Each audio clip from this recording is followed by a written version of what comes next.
son of Longhorse. Occasionally, Longhorse will shed its spinal bones. It does this randomly, and no one really knows why it does, but the results speak for themselves. These discarded bones do not dissolve like the ones that are taken off Longhorse's body, so the agency tends to collect them for research, and to keep them out of the hands of people who would find a malicious use for them. Longhorse is such a gentle, benevolent creature, and it would be in poor taste to capture something that does so much good in the world. So, the bones are taken and brought to the lab for examination.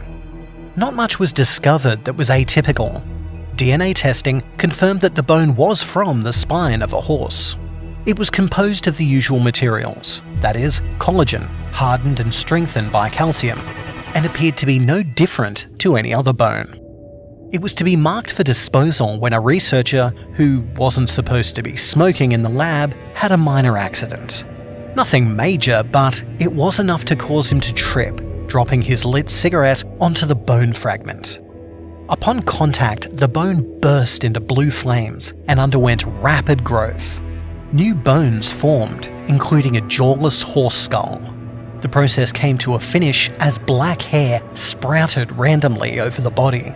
When it was done, a Longhorse floated before the dumbfounded researcher.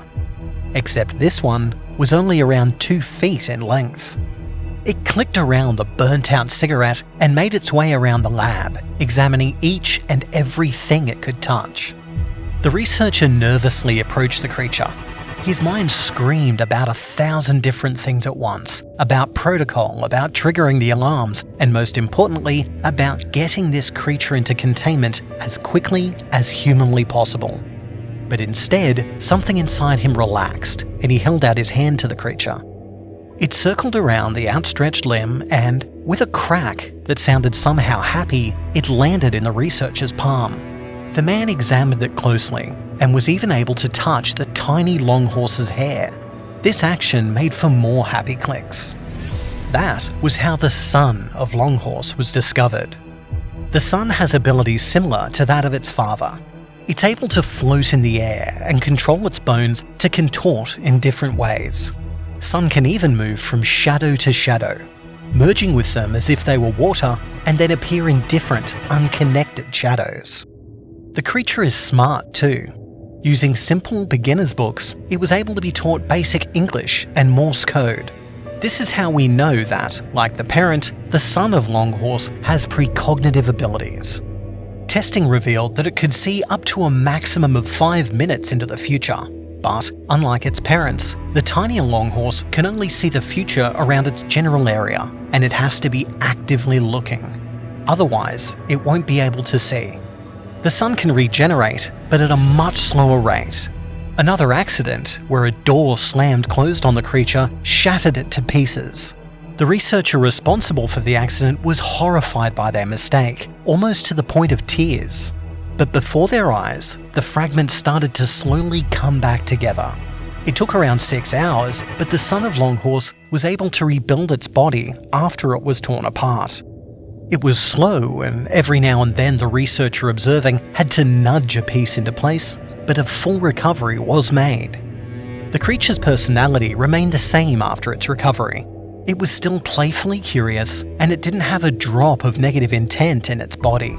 Another interesting thing of note is that it was more affectionate toward the researcher who sparked its birth.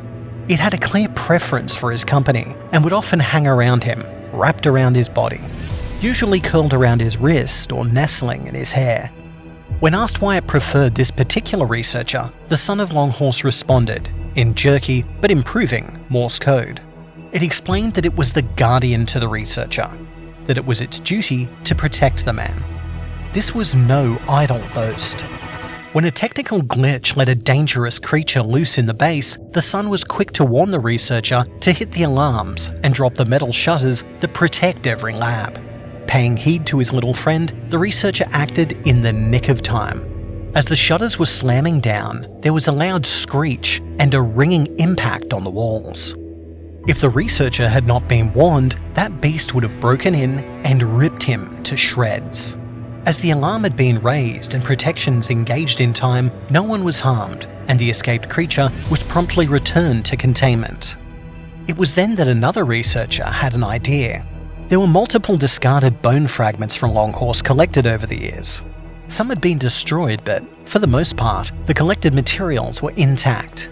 So she requisitioned a fragment for herself. When it arrived in her lab, she used a Bunsen burner to apply flame to the bone. A new, small Longhorse was born. It quickly bonded with her and, like the other one, was highly intelligent and picked up language with amazing speed. It also possessed the same seer abilities as the other son, using them to keep her safe and warn her if she was going to make a dangerous mistake in the lab. She sent the information up the chain, and now the higher-ups at the agency are debating pairing up their field agents with a son of Longhorse to help keep them safe. This could be game-changing.